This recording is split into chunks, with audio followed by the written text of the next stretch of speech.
В эфире новости, в студии Марфирина Алексеева. Здравствуйте. Выпуск начнем с брифинга о работе по дополнительному обеспечению оснащением и снаряжением участников СВО из Якутии. Давайте посмотрим. Штаб республики продолжает работу по дополнительному обеспечению снаряжением и оснащением участников специальной военной операции от Республики Саха-Якутия. Продолжается сбор и доставка гуманитарных посылок, транспорта, техники и продуктовых наборов для передачи военнослужащим от жителей и организаций нашей республики. В рамках этой деятельности опорные пункты активно передают нашим военнослужащим необходимые средства и оборудование. На прошлой неделе совместно с компанией АЯМ, общественными движениями и организациями помощи бойцам специальной военной операции «Якутия с тобой», добровольцы, внуки победителей, боевые шелкопряды Якутии было отправлено более 60 кубометров гуманитарных грузов. На днях запланирована отправка очередного гуманитарного груза совместно с Фондом поддержки Донбасса, общественными движениями и организациями помощи бойцам в СВО. Это и транспортные средства из Алданского улуса и города Якутска, а также посылки и волонтерские продуктовые наборы. По пути следования будут погружены также гуманитарные посылки из Нерюнгри. Пользуясь случаем, призывают граждан и организации присоединиться к этой акции, передав нашим бойцам предметы первой необходимости.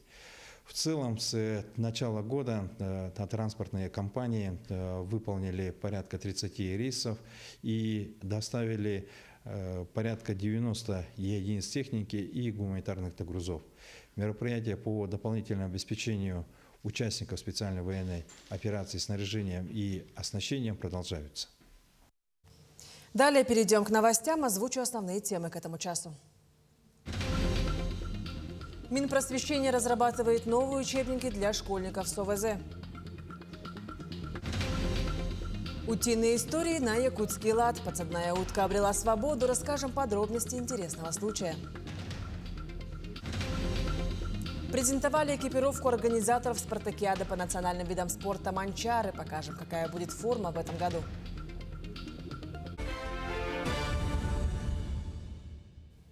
За год пенсии россиян увеличились на 2500 рублей. Средний размер пенсии в номинальном выражении, назначенной пенсионерам, составляющим на учете в системе социального фонда страны, на 1 мая текущего года составил 23 453 рубля. На 1 мая прошлого года показатель составлял 20 949 рублей. Кроме того, численность пенсионеров, состоящих на учете в системе соцфонда, составила 40 922 человека. Если сравнивать с прошлым годом, то показатель сократился на 83 тысячи. Минпросвещение разрабатывает новые учебники для школьников с ограниченными возможностями здоровья. Это касается и учебных планов, и итоговой аттестации. Утверждены и совершенствуются адаптированные образовательные программы, учитывающие особенности детей, но при этом сохраняющие единые требования для всех школ страны. Минпросвещение сохранит право родителей выбирать формат обучения для детей с ОВЗ. Отмечается, что число учащихся с особенностями на всех уровнях образования с 2015 года выросло более чем в 2 раза.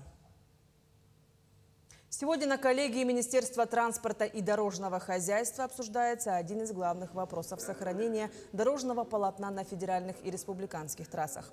Главными виновниками закрытия трасс является большегрузная техника, которая работает на строительстве и на добывающих предприятиях. Зачастую эти предприятия пренебрегают ограничениями по грузоподъемности, габаритам. Одним из решений, которые мы предлагаем, это, например, установка весов на месторождениях общераспространенных полезных ископаемых, это песок, гравий, щебень, при выдаче лицензий недропользователям. Например, либо изменение все-таки графика производства работ, закупа и доставки инертных материалов, стройматериалов именно в период максимальной промерзания грунта и максимальной толщины льда на ледовых переправах. В Алёткинске открылся штаб регионального отделения движения первых. В его состав самые активные и неравнодушные ребята вошли. Еще вчера обычные школьники, сегодня они хозяева своего здания, где уже планируют провести первые мероприятия. Важно, что это здание может полноценно функционировать не только в летнее время, но и зимой.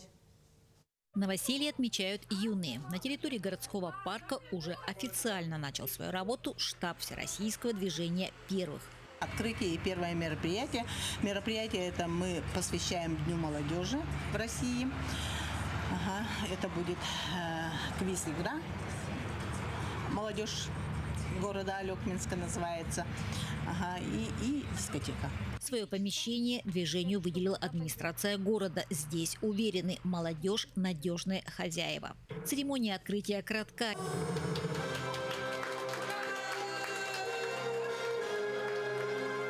Ребята готовы к новым свершениям. Новое пространство открывается, это отрадно видеть, что у нас администрация поддерживает наше движение первых. Проекты у ребят есть, и мне, как человеку, который общается непосредственно с республикой, с отделением республиканского движения первых, моя миссия, конечно, передавать все эти идеи. У меня, может быть, не столько много, но ребята заряжены, ребята готовы к новым свершениям, к новым высотам. Поэтому очень хорошо, что открываются такие зоны. Думаю, это будет наш общий сбор, затем уборка, скорее всего. Также будем такой первый созыв, в общем, активистов всего района, тех, кто приехал в наш город. Постараемся собрать всех, кто есть. У нас есть отдельная группа активистов Алёкминска, и я туда планирую и в первичное отделение всех оттуда позвать, и из этой группы, и вместе их собрать и решить вопросы первые, что мы будем делать в этом штабе. Да, мне очень нравится, как сделали. Очень большое свободное здание, очень много пуфиков. На самом деле первый раз побывала, и впечатление действительно хорошее. Пока здесь только пуфы. Вот-вот подойдет мебель и обещанное оборудование, которое позволит проводить полноценные мероприятия. И мы оснащаем это здание такой первичной мебелью. Это столы, стулья, такие пуфики удобные. Также закупаем хороший проектор 4К формата и приобретаем музыкальное оборудование. И в дальнейшем, я думаю, уже со временем уже будем дальше обновлять, смотреть, что еще нужно для того, чтобы это здание функционировало на все 100. Первым мероприятием станет дискотека. Судя по всему, ребята готовы.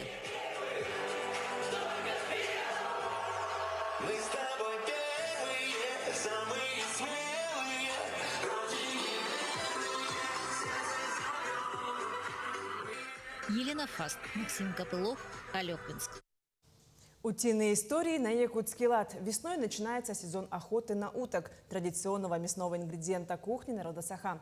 Якутянин Григорий Федоров охотится на них с самого детства. В этом году Григорий вместе с другом приобрел самок, чтобы использовать их как подсадных для привлечения добычи.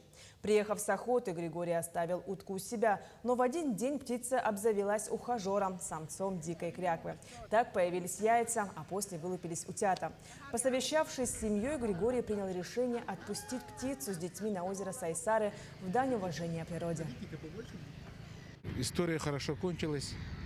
Они на природе у себя. И вот уже дети уже порадовались. И вот, хотя в городе Якутск еще одним семейством уток будет больше, дети будут больше радоваться. Ну и всего им хорошего, чтобы осенью они улетели. Организаторы по подготовке и проведению 22-й спартакиады по национальным видам спорта презентовали экипировку организационного комитета, судей, пресс-центра и волонтеров игр. Автором эскиза является Вячеслав Мартынов. Форма сочетает в себе этнические узоры, традиции народа Саха и современные технические материалы. Каждая из них выполнена в едином техническом ключе, который отражает философию игр.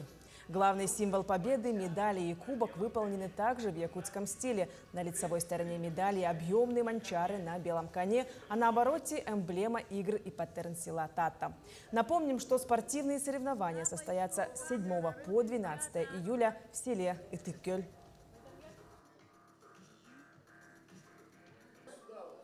Мы придаем большое значение этому событию.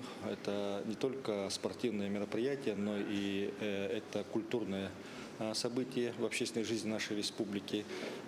Национальные виды спорта являются частью нашей общей истории и культуры. И мы, проводя этот турнир каждый раз в 4 года, сохраняем и приумножаем наш культурный и исторический потенциал будущему поколению. Ну а в Мирном стартовали всероссийские соревнования памяти президента Федерации бокса Якутии Александра Федотова. Алмазная столица впервые принимает у себя настолько масштабное состязание. Подробности у наших коллег. О, бокс, ты мир! Чтобы отстоять звание лучших, в Мирный прибыли спортсмены из 25 регионов России. 80 участников состязаний представят Амурскую область, Сахалинскую, Дагестанскую республику, Калмыкию и многие другие. Больше всего боксеров из Мирнинского района Якутии – 21 человек. Я занимаюсь уже достаточно давно, и волнение оно всегда присутствует. И для меня честь выступать на своей земле, так сказать, и показывать хорошие бои. Соревнования проведут в 13 весовых категориях с 46 килограммов до 92 и выше. Формат турнира – олимпийская система с выбыванием после первого поражения.